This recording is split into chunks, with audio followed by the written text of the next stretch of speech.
I'm Mackie and Robyn from the Mid-North Coast Machinery Restoration Club. This is a Crossley N-type engine, 6 5/8 bore, 15-inch stroke. It's hitting this engine. It weighs about 1.5 tonnes without its transporter. It was built in 1904 in Manchester in England. I came across it. Its last known use was driving a slipway winch, which winched the ferries out of the water to service the ferries on the Clarence River. And it was taken out of service in about 1957 when it was replaced with an electric motor.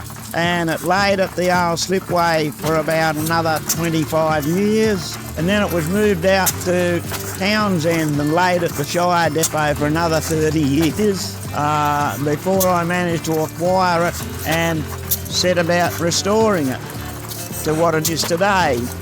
The restoration wasn't particularly difficult.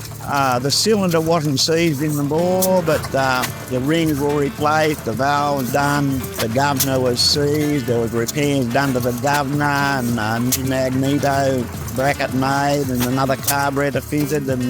But apart from that, there was nothing exceptionally difficult about the restoration, so I was very fortunate.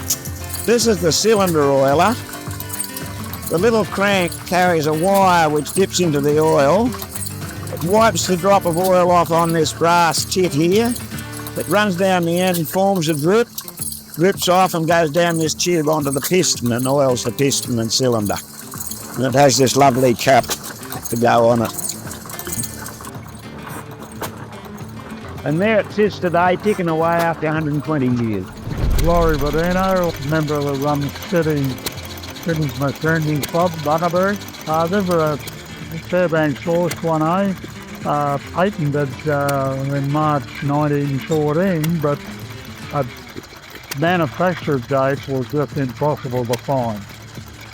The machine was in poor condition, although complete assembled, and from there I totally stripped it and rebuilt it.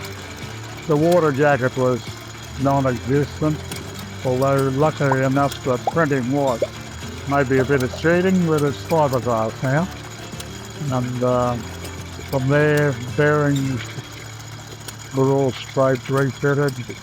Magneto is not an original, but it is a Fairbanks North magneto.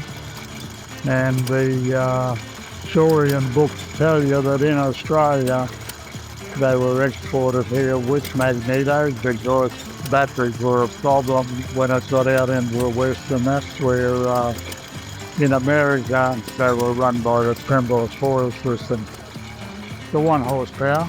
It's a 1A. The first model was a 1 and it only had 1 flywheel. The 1A come out to the 2 flywheel. It's a beautiful machine. It runs all day on nothing really. It's a dry sump.